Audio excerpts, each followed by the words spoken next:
안녕하세요. 뻔뻔한 복덕바입니다. 구독과 좋아요, 알림 설정, 회원가입 부탁드리겠습니다.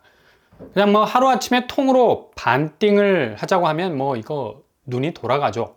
13년 정도를 한우물만 판 건데 이걸 그냥 완전히 우리 쪽으로 넘기라는 거의 뭐 통보성에 가까운 공격적 접근을 하고 있는 것도 문제고, 이렇게 되면 어느 정도 비싼 값에 매각을 한다 쳐도 앞으로 벌어들일 수익률 급강의 고점이라는 이 가능성도 그만 영영 say goodbye 해야 하는 상황이 전개될 수도 있다는 얘기죠. 근데 이게 기업 대 기업으로 붙어버린 게 아니라 정부가 직접적인 뭐 행정지도까지 하고 있으니까 이건 거의 불공정한 무역 관계가 도를 좀 넘어서는 것 아닌가라는 생각도 들고요. 일방적으로 국내 기업의 흔적을 지우려는 것 아닌가라는 또 오해를 충분히 살 수도 있죠. 바로 지금 네이버가 박살이 났는데 일본 메신저 라인, 그러니까 네이버의 일본 법인이죠. 네이버 재팬이라는 이름으로 2011년에 출시를 했는데 거의 공전의 히트를 기록, 지금 우리가 쓰고 있는 카카오톡과 비슷한 지위의 일본의 국민 메신저인데 일본 인구 1억 2천만 중에 뭐 5천만이 사용 중이라고 하니까 40% 이상의 점유율을 가지고 있다 볼 수 있겠습니다. 거의 뭐 독보적인 포지션을 차지하고 있는 터라 일본에선 네이버의 위상이 거의 절대적으로 각인될 수 있었던 포션이라 볼 수 있는데 이게 지금 한 방에 날아가게 생겼다는 얘기죠. 일본 정부는 보안 사고 등등등 개인정보 유출이 상당히 심각하다라는 걸 문제 삼아서 네이버 라인을 그냥 완전히 퇴출을 시켜야겠다는 심보인지 강제 매각을 하라는 행정지도를 한 번도 아닌 이 두 번을 낸 건데, 졸지에 네이버 지분이 지금 일본 기업 소프트뱅크와 동등하게 50대 50이라는 밸런스를 유지하고 있는데 실제 경영권은 소프트뱅크에 있지만 일단 지분 파이만큼은 딸리지 않을 수 있는 50% 지분을 네이버가 가지고 있다는 점이 일본으로서는 뭐 되게 부담스러운 거야. 최근에 해킹에 의한 정보 유출이 메신저 라인에서 발생하는 그런 케이스가 나와서 일본 사람들이 뭐 발칵 뒤집어졌죠. 이것도 그냥 한국의 기술력 베이스를 가지고 움직이는 메신저니 그토록 민감한 일본이 가만히 있을 리가 있겠습니까? 그대로 뭐 넘어가게 생겼습니다. 이거 우리가 카카오톡을 쓰는데 그 개발자가 일본이래. 뭔가 좀 찜찜하죠. 그래도 기술력을 가지고 있는 국가가 지분을 가지고 있는 것에 대해서 강제적으로 그 지분을 넘기라고 행정지도를 할 수가 있을까요? 페이스북 쓰고 있는데 해킹을 당한다 해서 개인정보 빠져나간다고 페이스북에게 우리 쪽으로 지분을 넘겨라. 이거 말이 됩니까? 가뜩이나 일본 애들은 뭐 이걸 거의 노이로제 걸리듯이 싫어해서 거의 뭐 노골적으로 네이버 라인을 인수하려는 작업을 하고 있는 건데, 일단 지배 구조가 아무리 소프트뱅크라는 일본의 IT 기업이 절반을 소유하고 있다 해도 한국의 흔적을 지워버리려는 일도 자본주의 시장 안에서는 거의 뭐 강압적인 국가 예비죠. 부당한 케이스로 비춰질 수 있고, 작년 매출만 해도 뭐 라인이 거의 2조 원에 가까워. 네이버로서는 실제 경영에는 관여하지 않겠지만 일단 메신저라는 독보적인 시스템 구축을 통해서 완전히 일본 국민들의 메신저로 이식을 시키는데 일본 법인 세워서 진입하는데 이례적으로 뭐 성공을 거둔 거죠. 이 정보 유출이라는 불안감을 해소하는 차원에서 네이버를 지워버리는 것도 뭐 정말 이례적인 일이라 볼 수가 있겠습니다. 일본 내에서 2년 전에 페이스북 개인정보 유출 사건 터져가지고 5억 명 정보가 넘어간 적이 있죠. 근데도 일본은 당시에 페이스북 퇴출이라는 행정지도 히읗자도 안 나왔습니다. 그냥 그렇게 그 선에서 무마가 된 건데, 일단 소프트뱅크는 한 주에서 전체 모든 주까지 지분을 다 딜을 할 수 있다는 입장을 취하고 있어서 기본적으로 전체 매각으로 가려는 방향을 잡은 건데, 매각 규모는 대략 8조 원 규모, 여기에 미래 수익률까지 따지면 뭐 10조 원까지 갈 수가 있어서 네이버가 뭐 앞으로 목돈을 손에 쥔다면 AI 산업에 투자할 수 있는 자금을 거머쥘 수 있는 기회이기도 한데, 대신 또 잃는 게 있죠. 1억 명 정도의 글로벌 유저를 잃게 되는 건데, 이거 상당히 숨가쁜 시속 게임이 될 듯합니다. 그리고 일단 일본 내 네이버의 영향력은 뭐 거의 사라진다고 보면 되는 거고, 네이버 노조는 뭐 아주 강하게 이 사안에 대해서 반대 입장을 표명을 했죠. 근데 되게 찜찜한 건, 이렇게 네이버 라인이라는 극강의 한국판 메신저가 일본에 들어가 있는, 어찌 보면 일본 내 한국 제품이 뭐 선풍적으로 일본을 흔들 만한 여지가 그동안 뭐 없었는데, 정보 쪽 부분에서 이게 직렬로 연결되어 있는 수익 창출 구조를 가진 기업 확장력의 영향력이 일본으로서는 견딜 수 없는 일종의 굴욕을 느끼게 하는 것 같죠. 그리고 IT 강국이라 부르는 한국의 도발로도 보이는 거고, 이게 네이버 라인의 문제만으로 끝나는 게 아니라는 얘기입니다. 네이버 라인과 물려있는 고용구조, 그러니까 한국 사람들 대부분인데, 소프트뱅크로 넘어가게 되면 그냥 하루아침에 회사 바뀌고 사람이 외국인, 일본 사람으로 바뀌는 건데 완전 해체가 되는 수순으로 가게 되는 겁니다. 가뜩이나 네이버 페이 통해서 각종 주담대 갈아타기 서비스 4개월 만에 뭐 취급액이 1조 원이나 증가 추세에 있는 것만큼, 지금 네이버 라인이 일본에서 거둔 성과는 결국 기저의 개인정보로 크로스될 수 있는 틈새를 오픈한 건데, 네이버가 주담대 부분에서 갈아타기 서비스까지 진출하는 개인자금 정보 크로스 영역까지 브릿지를 해놓으니 기업 매출 자체가 뭐 상당히 널뛰게 하는 모습 보이는 건데요. 이게 네이버 라인에서 삐걱거리고 일본에서 거의 매각으로 진행된다고 하지만, 살짝 뭐 속살을 들여다보면 거의 일본 정부 주도의 퇴출이나 다름없는 수순으로 진행이 된다는 것도 지금 네이버 주가를 흔들 수 있는 요소가 충분히 될 수가 있다는 얘기죠. 이미 뭐 네이버 페이 통해 가지고 네이버 주가가 엄청나게 올랐었는데 이거 완전히 싹 빠지게 생겼습니다. 이미 일본은 거의 뭐 라인에서 꿀 기능이나 할 수 있는 네이버 유저면 접근이 가능한 킵 기능, 일시적인 저장 기능, 이것마저도 라인 선상에서 9년 만에 없애버렸어요. 그러니까 네이버가 자체 개발한 임시 저장 스토리지를 없애버린다는 건데 진짜 집요하지 않습니까? 이런 게 다 정보로 흘러 들어갈 수 있다는 뭔가 뭐 강박증이 작용을 하는 거고, 일단 라인이 네이버 자리를 슬슬 지워간다는 느낌 지울 수가 없죠.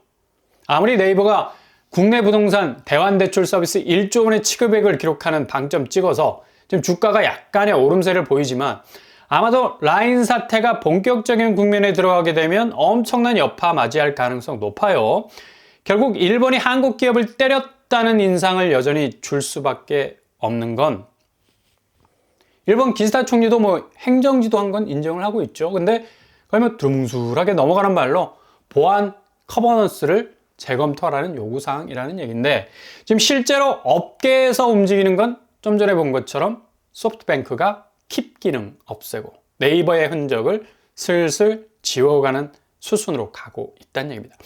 이건 그냥 뭐 기시다 총리가 접대성 멘트로 돌리는 거고, 상당 부분 올해 안에 라인 사태가 결판이 날 사안으로 가고 있다는 거 분명합니다. 이게 지금 한국 기업은 상당히 주변 강대국에 의해서 코너에 몰리는 추세가 가속화되고 있는 요즘인데, IT 산업까지도 보안이라는, 이건 뭐 눈에 보이지 않는 중국이 미국한테 처맞고 있는 관세 장벽하고 비슷한 거라고 볼 수가 있어요. 정보에 보안이라는 딱지를 딱 붙여버리면 아무리 잘 나가는 기업이라도 그때부터 주홍 글씨 붙는 건데, 매각을 해서 자금을 확보해도 이 세팅해 놓은 구조로는 더 이상 수익을 올릴 수도 없는 거고, 얼마나 아까운 겁니까? 이게 네이버뿐만 아니라 삼성전자 역시도 뭐 이번에 엔비디아에게 퇴짜를 맞지 않았습니까? 엔비디아의 기준선에 적합하지 않는 반도체 칩 문제로 인해서 SK 하이닉스로 넘어가 버리는 정말 이례적인 일이 발생을 했죠. 그러니 주가가 하루에 3% 정도 빠지는 일을 겪게 됐고, 그러니까 아무리 선도하는 기업이라도 자국 중심에서 기준선이라는 허들을 세워놓게 되면 이건 뭐 감당이 안 되는 거라. 네이버는 보안, 삼성전자는 기준 미들. 아니 기준이야 지들이 정하는 거니까 마음에 안 들면 뭐 기준에 맞지 않는다고 그냥 쫓아내거나 퇴출시켜버리는 엄청난 리액션이 들어가게 되는 건데 지금 이렇게 한국 경제 자체가 수세에 몰려 있습니다. 대표적인 기업들이 계속해서 공격을 당하고 있어요. 그러니까 해외에서도 굵직한 영향을 행사하던 곳들이 줄줄이 퇴출이 되거나 아니면 극한 경쟁의 구도 속에서 허우적거릴 정도로 기업의 존재감이 순삭이 되어가고 있는데 어떻게 최근 들어서 무역 수지 반짝 개선이 되었다는 거에 호들갑을 떨 수 있겠습니까? 이런 상황에서 지금 또 아파트 값이 전고점 찍었다고 99%까지 회복하고 있다고 황당한 소식들도 들리고 있고 아니 어쩌려고 이러지? 거의 몇 년 만에 거래된 것 한두 개 거래 타점 가지고 유사일에 말로 홈런이라고 생각한다면 이게 되게 홈런 자체가 친 사람도 좀 쪽팔릴 것 같고 보는 사람도 좀 쪽팔릴 것 같고 전고점은 이렇게 거의 거래가 없는 곳에서 한두 건씩 나오는 거래 가지고 또 고점 대비 한참 못 미쳐요. 그런 거래가인데도 자꾸 전고점이라고 우겨대는 것도 지금 기업 판사리가 얼음 판사리로 돌아가고 있는 와중에 왜 이다지도 한국 아파트는 지금의 상황을 용납을 못하는 건지 뽐뿌질도 이런 역대급 뽐뿌질도 없는 거예요. 이렇게 대기 수요자들을 교란시키는 시장은 아마 지금 상황이 거의 극악에 가까운 위기를 초래할 수 있을 것 같은 불안감이 더 커져서 이런 사태들이 터져 나오는 것 같은데 가뜩이나 가계빚이 1조 8천억도 역대 최고치를 찍고 있고 작년 상반기 주담대도 15조 원을 돌파하고 있어요. 이렇게 부채가 증가하는 마당에 아파트 값이 전고점 찍는다는 헷갈리는 소식들이 전해지니까 거의 부동산 시장은 아비규환 속에 있는 거나 마찬가지입니다. 미국에서 발표한 한국 인구 통계 그래프 단적으로 보면 이거 정말 아파트 시장 앞으로 암담하기 그지없다는 생각 번뜩 듭니다. 왜 지금 아파트 전고점 찍었다고 난리를 쳐대는지 알 수 있는 대목일 거예요. 결국 서울도 지금 지방 아파트만큼 무너질 날이 머지 않았다. 서울 인구 증가를 보세요. 나머지 소멸하는 지방 수준보다 못 따라오는 수준 아닙니까? 이게 지금 급속도로 진행이 되는 와중에 있으니 집값은 거의 저당을 잡혀놓은 거나 다름이 없다는 얘기죠. 지금의 뽐뿌질이 아파트에 가해지는 그냥 붕괴 수준의 부품해진 거품 터지는 소리로 들릴 건 이렇게 인구 하드웨어 구조가 거의 뼈만 남은 고갈비, 고등어 완전히 발라먹은 모습으로 앙상한 상태를 유지하게 되면 지금도 수요가 사줄 사람 부족이 태반인데 계속해서 하향 추세로 장기적으로 가게 될 거고 초반에 말씀드린 한국 5천만이 일본 1억 2천만에 밀릴 수밖에 없는 것도 라인이 소프트뱅크에 먹히는 구조하고 똑같은 겁니다. 결국 인구가 수요 만들어내고 공급도 창출하는 건데 생산성의 톱니바퀴가 무뎌져 가니까 당연히 라인 같은 것도 퇴출이 되는 거고 삼성전자 한국의 대표 먹거리 삼성 무너지면 나라가 휘청거릴 건데 지금 엔비디아에게 디스 당하는 거 보세요. 이거 부동산 시장에서의 수요가 핍절이 되는 인구 구조의 변화 곧 수요가 장기적으로 떨어지게 된다는 역순환은 한국 부동산 시장에 엄청난 역습 상황을 일으키게 될 겁니다. 결국 서울 아파트만 살아남는다는 말도 소멸로 가는 인구 증가 추세가 만들어낸 서울도 결국 무너지게 만드는 역풍을 맞을 것도 분명해 보이고 지금 서울 전세가가 급등한다는 착시 현상 주는데 하반기 입주 물량만 해도 서울은 2만 3천 가구가 넘습니다. 또 한 동네에서 어떻게 전세 물량 부족하다는 얘기가 나옵니까? 근거 없는 얘기들이 난무하고 있고 강동구에서만 17,000 가구 나오는데 전체 71% 차지하고 있어요. 특히 둔촌주공이 12,000 가구 11월 입주를 하게 되면 지금 전셋값 분위기는 완전히 다른 방향으로 가게 될 겁니다. 일대 전셋값 하락, 잔금 확보 비상에 걸린 아파트들 위주로 엄청나게 휘청거릴 가능성 높죠. 매매가 역시도 6월을 기점으로 상당히 다른 양상으로 전개가 될 것으로 보인다는 얘기죠. 한국 경제가 지금 전 세계에서 퇴출당하거나 거부당하는 극악의 수익률 구조 재편의 상황에 있는데 기본 부동산 쪽으로 흘러들어올 수 있는 자금은 그냥 1조 원씩 팍팍 일주일에 느는 부채밖에 없다라는 사실도 서울 아파트 얼마 남지 않았다라는 지표를 그대로 보여주는 팩트라 할 수 있겠습니다.